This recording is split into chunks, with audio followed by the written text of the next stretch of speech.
بسم الله الرحمن الرحيم. الرحمن علم القرآن، خلق الإنسان علمه البيان. الشمس والقمر بحسبان، والنجم والشجر يسجدان.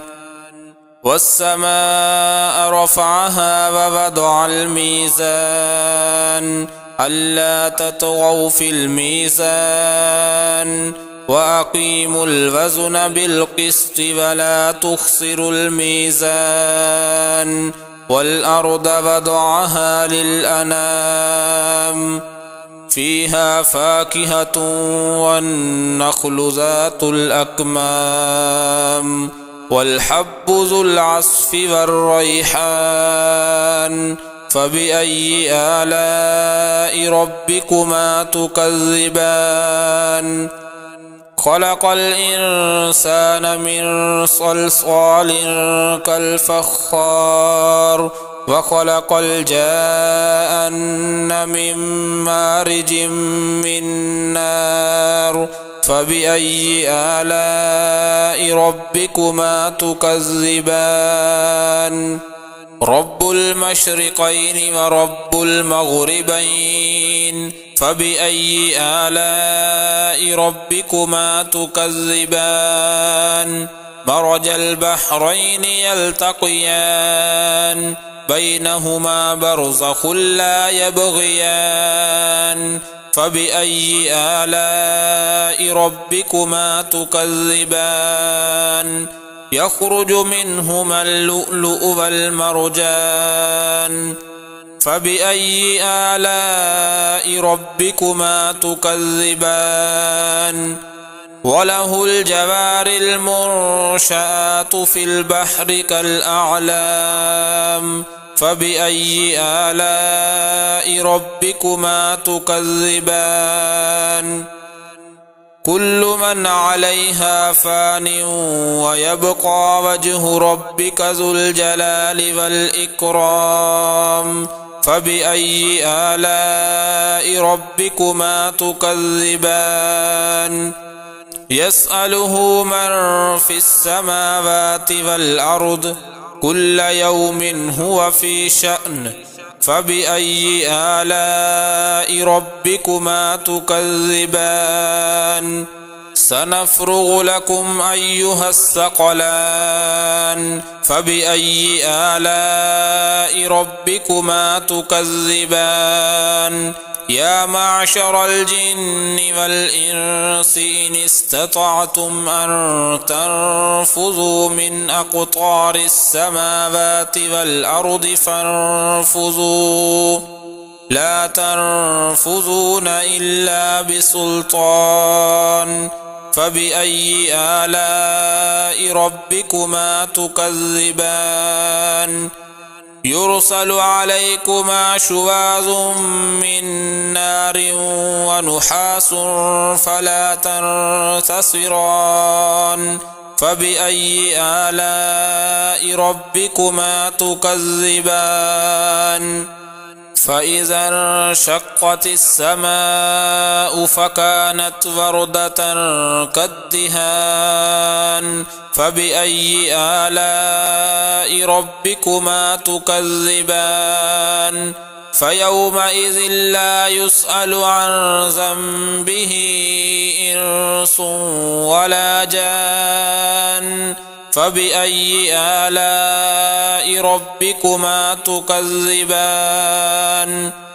يعرف المجرمون بسيماهم فيؤخذ بالنواصي والأقدام. فبأي آلاء ربكما تكذبان؟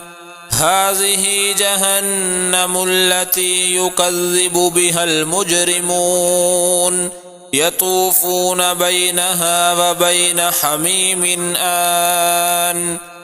فبأي آلاء ربكما تكذبان؟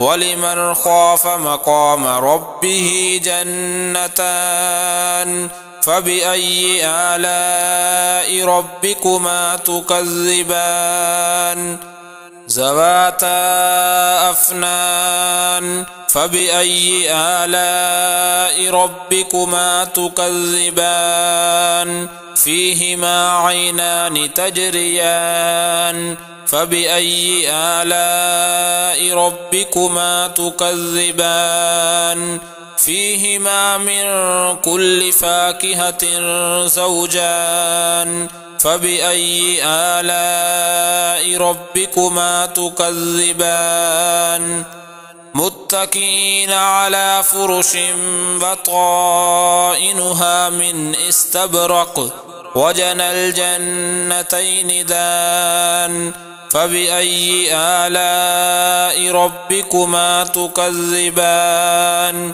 فيهن قاصرات الطرف لم يطمثهن إنس قبلهم ولا جان فبأي آلاء ربكما تكذبان كأنهن الياقوت والمرجان فبأي آلاء ربكما تكذبان هل جزاء الإحسان إلا الإحسان فبأي آلاء ربكما تكذبان ومن دونهما جنتان فبأي آلاء ربكما تكذبان مدهامتان فبأي آلاء ربكما تكذبان فيهما عينان نضاختان فبأي آلاء ربكما تكذبان فيهما فاكهة ونخل ورمان فبأي آلاء ربكما تكذبان فيهن خيرات حسان فبأي آلاء ربكما تكذبان حور مقصورات في الخيام فبأي آلاء ربكما تكذبان لم يطمثهن إنس قبلهم ولا جان فبأي آلاء ربكما تكذبان متكئين على رفرف خضر وعبقري حسان فبأي آلاء ربكما تكذبان تبارك اسم ربك ذي الجلال والإكرام